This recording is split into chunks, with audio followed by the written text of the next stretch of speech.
Oi pessoal, começando mais uma aula de história para a turma do 9º ano do ensino fundamental. Meninos, algumas orientações importantes para vocês. Primeira, senta direito, longe dessa televisão, desse monte de coisa que eu sei que você está fazendo ao mesmo tempo. Pega seu caderno, pega seu livro para você fazer anotações e para você conseguir acompanhar comigo a matéria. Isso que nós vamos falar hoje está lá no 3º capítulo do seu livro. Então pega seu livro, abre ele no 3º capítulo e acompanha comigo aquilo que nós vamos falar. Ok? Porque hoje nós vamos falar sobre o Brasil no início do século XX. O que acontecia aqui no início do século XX? Certinho? Eu comecei a falar com vocês que o Brasil estava passando por uma série de mudanças. Tinha um monte de imigrante vindo, tinha a república que tinha sido recém-proclamada, novas ideias, novos ideais, novas coisas sendo descobertas e assim por diante. Tava um turbilhão de informações, assim como sempre foi Brasil. E no meio desse turbilhão de informações, saindo do Brasil, uma coisa tinha acontecido alguns anos atrás ali na Europa, em especial em Paris. Uma grande reforma urbana que fez com que Paris ganhasse uma cara mais limpa e mais organizada. E por que eu tô falando de Paris se eu tô falando de Brasil? Como assim? Que história é essa?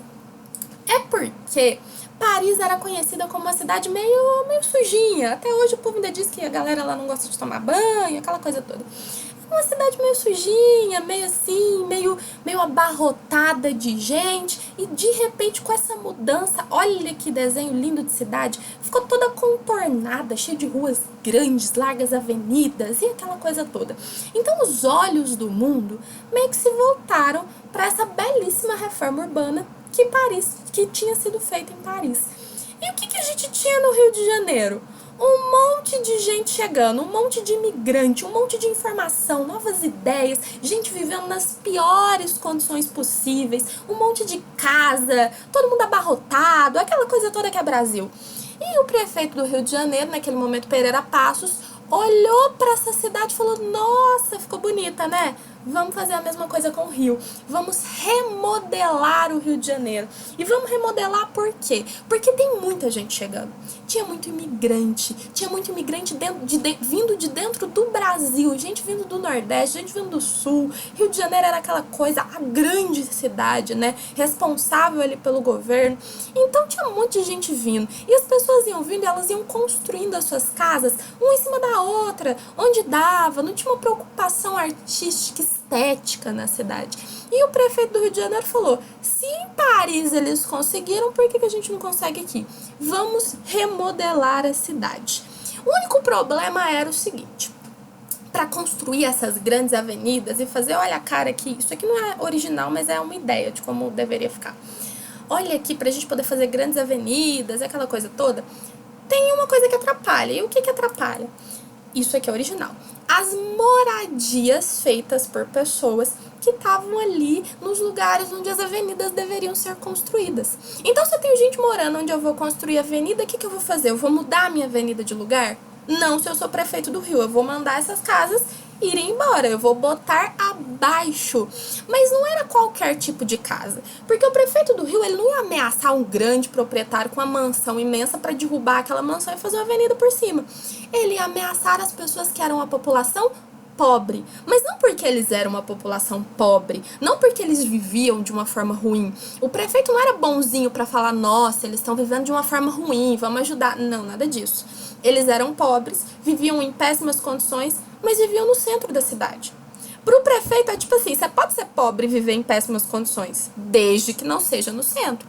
Agora, se for no centro, já não pode. Então o prefeito começou a notificar alguns tipos de moradia para que as pessoas saíssem de lá, porque essas moradias seriam derrubadas. E que moradias eram essas? Como tá aqui nessa foto, eram cortiços.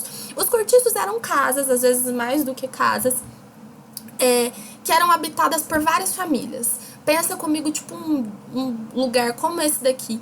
Em cada uma dessas portinhas mora uma família de 5, 6 pessoas. É mais ou menos isso. E o banheiro, compartilhado por todo mundo. Imagina, 20, 30 pessoas, 40 pessoas compartilhando o mesmo banheiro para fazer todas as suas necessidades, desde o momento em que acorda até o momento em que vai dormir.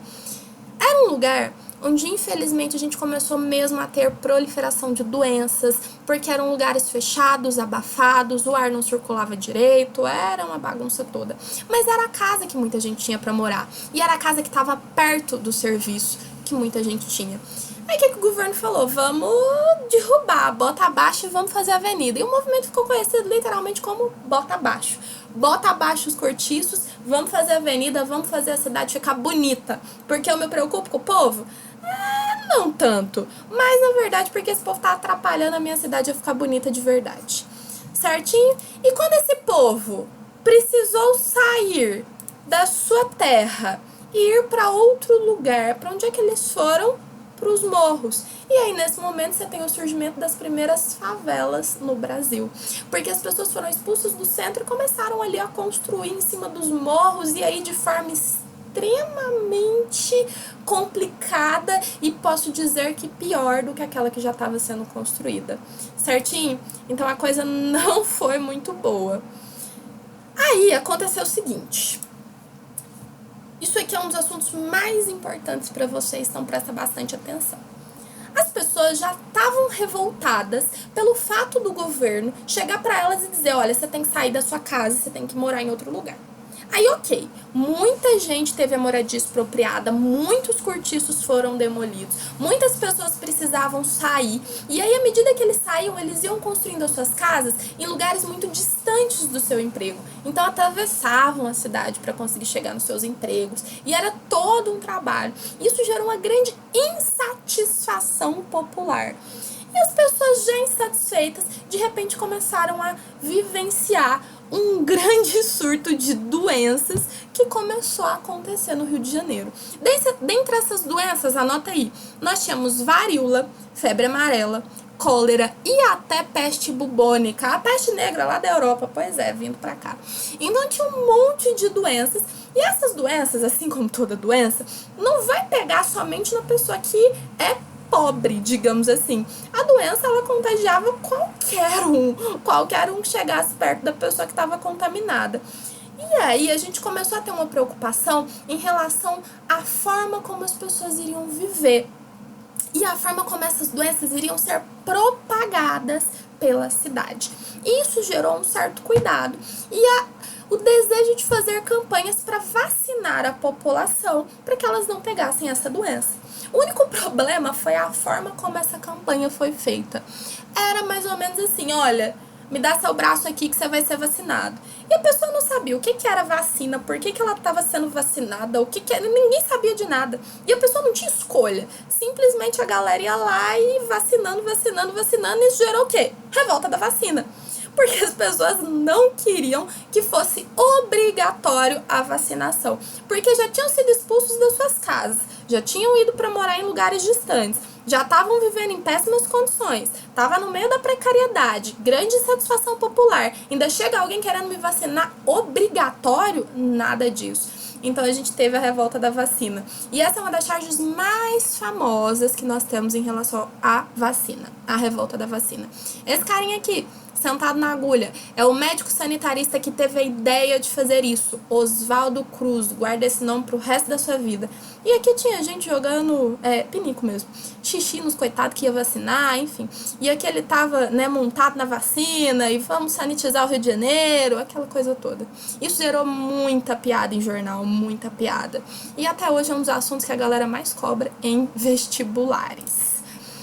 E aqui também tem outra charge pra você, essa aqui é bem interessante. Primeiro falando da autenticidade dos ratos, porque acredite se quiser, as pessoas começavam a pegar ratos, que poderiam ser os transmissores da peste bubônica, da peste negra, e entregar para as autoridades, porque eles estavam até pagando pelos ratos, desde que fossem mortos, obviamente. E aí tinha lá, alguém ia olhar e falar, não, esse rato não tem peste, esse rato tem peste, enfim, era uma piada pronta. E aqui temos ele, Oswaldo Cruz, e a higiene. E a higiene que está escrita aqui, ela estaria protegendo, de certa forma, as pessoas do que está ali atrás, ó. O fantasma da varíola, da peste bubônica, da febre amarela, todo mundo tentando assolar o Rio de Janeiro, e ele, Oswaldo Cruz, tentando salvar o Rio de Janeiro. Mais ou menos, do que estaria acontecendo ali. Gente, durante esse primeiro período republicano, nós temos uma série de problemas e de revoltas que começam a acontecer no Brasil. A mais importante realmente foi essa que eu falei pra vocês, a revolta da vacina. Essa que você não pode esquecer nunca mais na sua vida, nunca mais, certo? Mas existem também outras revoltas que foram importantes durante o período republicano. Não dá pra falar de todas elas, mas dá pra pedir pra vocês olharem no seu material e dar ali uma sublinhada em algumas. Do monte que existe, eu vou falar pra vocês em especial de duas, ok? A primeira foi a Guerra de Canudos. O que foi a Guerra de Canudos? Um movimento conhecido como movimento messiânico. Gente, o que é messiânico? Messiânico lembra Messias, que lembra Jesus. Qual que é a ideia? Esse carinha aqui, Antônio Conselheiro, uma possível representação dele. Tá vendo como ele é representado? É aquela coisa toda, né? Barbão, parece Jesus mesmo. E o Antônio Conselheiro, ele era um líder que começou a falar algumas coisas para as pessoas. E ele atraiu, principalmente para viver junto com eles, pessoas que ouviam as suas palavras. Eram pessoas que não tinham terra, eram chamados despossuídos. Essas pessoas sem terra começaram a seguir o Antônio Conselheiro porque encontraram nele uma palavra de conforto, de esperança, isso lá no Nordeste. E encontrando esse conforto e essa esperança, essas pessoas começaram a viver ali junto com ele, a andar junto com ele, até que a gente fundou um arraial conhecido como Arraial de Belo Monte. Olha que bonito aqui. As casinhas ao redor, tudo uma representação. E aconteceu que algumas pessoas pensaram que o que eles estavam fazendo ali era pregar a volta da monarquia. Era um movimento antirrepublicano, que não era verdade. Mas, graças a esse medo, várias vezes o exército tentou entrar contra ali o arraial e virou uma bagunça que só. Milhares de pessoas morreram, o movimento foi duramente reprimido, foi literalmente uma sangria na história do Brasil, ok? E depois dele um outro movimento que quero falar com você, enquanto esse aconteceu no Nordeste, esse daqui aconteceu em Santa Catarina e no Paraná, era um movimento que aconteceu no Sul, a Guerra do Contestado. E o que foi a Guerra do Contestado? Foi graças à doação de terras para empresas, especialmente dos Estados Unidos, que queriam construir ferrovias e serrarias. O problema é que essa terra doada já tinha dono, eram terras de pessoas que moravam ali. Essas pessoas, elas mal não foram indenizadas. E aí, de repente, chegou uma autoridade lá e falou assim: olha, vai construir uma ferrovia aqui, vai embora, larga sua casa pra trás. As pessoas ficaram felizes? Não. A galera chegou o rei em cima mesmo. Então a gente teve um movimento com várias mortes, com muita guerra e também com muito confronto. Essas pessoas também foram motivadas especialmente pela palavra de um líder chamado José Maria. E desses vários confrontos, a gente teve cerca de 20 mil pessoas morrendo. Muita gente morreu.